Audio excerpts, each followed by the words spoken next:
I'm going to be talking about the PS5 and how it is to use and how it is to play on. Let's get into it. So, the PS5 is overall, I'd say, a great console, and I love using it. Now, I use this console on my TV, and it is one of my favourite consoles. Now, you may be asking why. I have an Xbox as well, but this PlayStation does just do a bit more for me. Now, personally, I have found that things do tend to look a bit better on the PlayStation, and you will find that graphics do tend to look way nicer.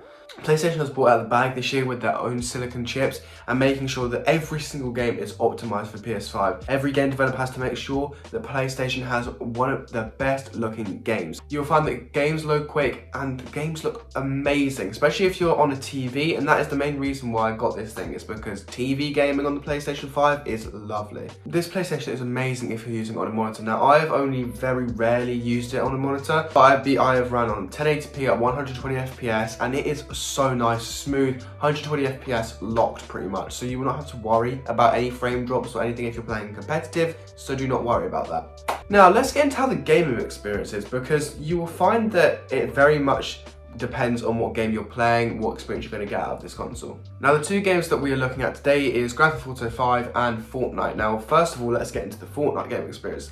As you can see, the fences look great. And I know this sounds really stupid, the fences sound great, but you'd be surprised on the Xbox Series S, it just doesn't look as good. Now, the gameplay experience itself is going to be really smooth as well, because your frame rate is going to be locked at 60, because my TV can't do 4K 120s. You'll find that if your TV isn't a 4K 120, games will just run locked at 60. Now, most games I have found, and I have quite a big game library on PlayStation so far, is that I say that most games do tend to want to run in 60 FPS. There's only certain circumstances where they don't. For example, on Fortnite, you can flick a switch to go onto 120 FPS mode if you would like. Now, as we move on to Grand Theft Auto 5, this game has obviously been out for 10 years now. It's been out for a long time, and they have slowly optimized this game, but to be honest, it doesn't run much different than on the old gen consoles, other than the frames being ridiculously much higher, and your loading speeds have been noticed, especially if you're going into story mode. It is honestly fantastic. You get into story mode within less than a minute, and you do not have to worry about game delays,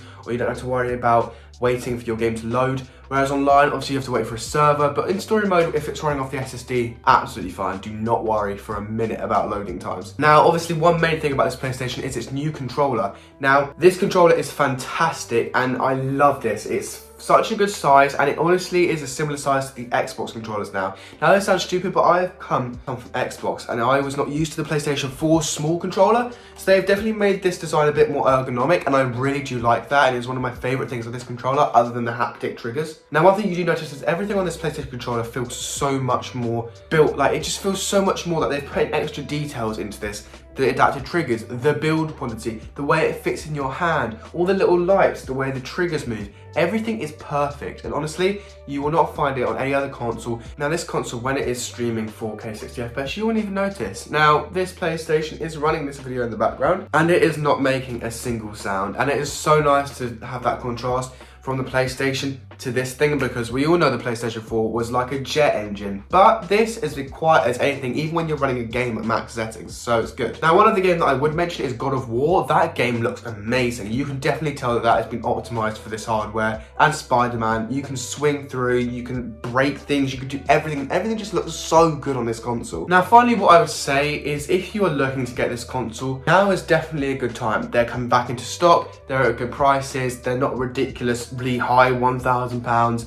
This is a really good console, and I definitely recommend you get the disc version, because you just want to have that disc just for reassurance. It's only about $100 more, and you're not going to have to worry about not having a disc drive or not being able to watch Blu-ray discs, which is probably a rare scenario, but it's just nice to have that mat to fall back on. Now, I've absolutely loved having this PS5 over these past couple of months. I've just loved using it, and now this being my first PlayStation that I've ever had, it's honestly so nice to get a good experience out of it and be able to tell the difference between last gen and this generation. It really does make the purchase feel more worth it. So I definitely say go for this PlayStation if you haven't already, because I guarantee for any of you who've got PlayStation 4s, it's probably making the sound of a jet engine right now, and this will fix all your issues and your game will look way, way better. But it's been Harry.